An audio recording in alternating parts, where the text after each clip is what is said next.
Welcome to Telugu one news. నేను మహాలక్ష్మి.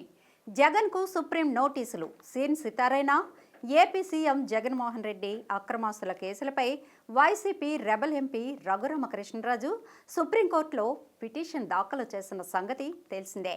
ఇంకా జగన్ అక్రమాస్తుల కేసుల విచారణ హైదరాబాద్ నుంచి ఇతర రాష్ట్రానికి బదిలీ చేయాలని త్రిబుల్ సుప్రీంకోర్టులో పిటిషన్ దాఖలు చేశారు. జగన్ పైన సిబిఐ నమోదు చేసిన 11 కేసులు ఇప్పటి వరకు 3041 సార్లు వాయిదా పడ్డాయని, ఈ కేసులో విచారణ త్వరగా జరిపి నిందితులను శిక్షించాలన్న ఉద్దేశం సిబిఐలో కనిపించడం లేదని రఘురామ ఆరోపించారు. ఇందులో జగన్కు ఇష్టానుసారంగా వాయిదాలు కోరే స్వేచ్ఛ ఇచ్చారని, ప్రస్తుత పరిస్థితులను చూస్తుంటే కేసుల విచారణ ప్రారంభమయ్యే పరిస్థితి కనిపించడం లేదని రఘురామ తన పిటిషన్లో పేర్కొన్నారు.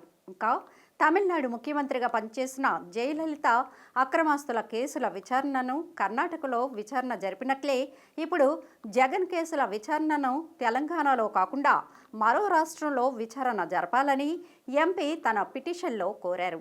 ఇక సుప్రీంకోర్టులో ఎంపీ రఘురామ పిటిషన్పై శుక్రవారం విచారణ జరిగింది. ఈ పిటిషన్పై విచారణ జరిపిన సుప్రీంకోర్టు సీఎం జగన్కు షాక్ ఇచ్చింది. ఈ కేసు విచారణలో భాగంగా సిబిఐకి నోటీసులు జారీ చేసిన సుప్రీం కేసుల్లో విచారణ ఎందుకు ఆలస్యమవుతుందో చెప్పాలని ప్రశ్నించింది. ఇదే క్రమంలో రఘురామ వేసిన కేసుల బదిలీ పిటిషన్ను ఎందుకు విచారించకూడదనేది చెప్పాలని ఆదేశించింది.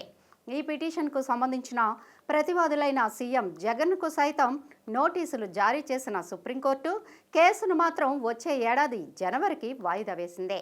అంటే ఈలోగా సిబిఐ ఈ కేసును దర్యాప్తు మొదలు పెట్టాలి, లేదా ఎందుకు ఆలస్యమవుతుందో సుప్రీంకు సమాధానం చెప్పాలి. అలాగే మరో రాష్ట్రానికి ఎందుకు బదిలీ చేయకూడదో కూడా సిబిఐ వివరణ ఇవ్వాలి. సిబిఐ వివరణకు సుప్రీం ధర్మాసనం సమంజసం అనుకుంటే జగన్ అక్రమాస్తుల కేసు హైదరాబాద్లోనే ఉంటుంది, లేకపోతే మరో రాష్ట్రానికి బదిలీ అవుతుంది. అయితే జనవరి ఈ కేసులో ఎలాంటి కదలిక వచ్చినా వైఎస్ జగన్మోహన్ రెడ్డికి ఎదురు దెబ్బే అనడంలో సందేహమే లేదు.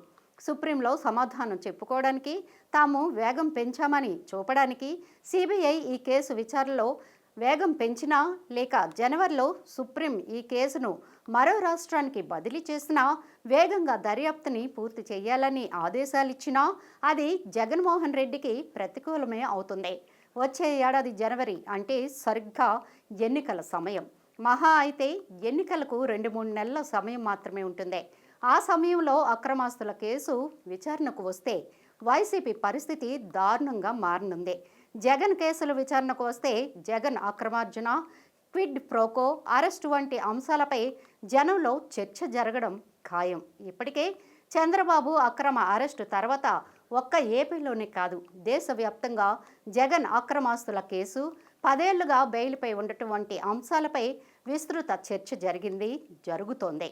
ఇక సుప్రీం నోటీసుల నేపథ్యంలో జగన్ అక్రమాస్తుల కేసులో ఎలాంటి కదలిక వచ్చినా అది జగన్ ప్రతిష్టకు తీవ్రంగా భంగం వాటిల్లడం ఖాయం.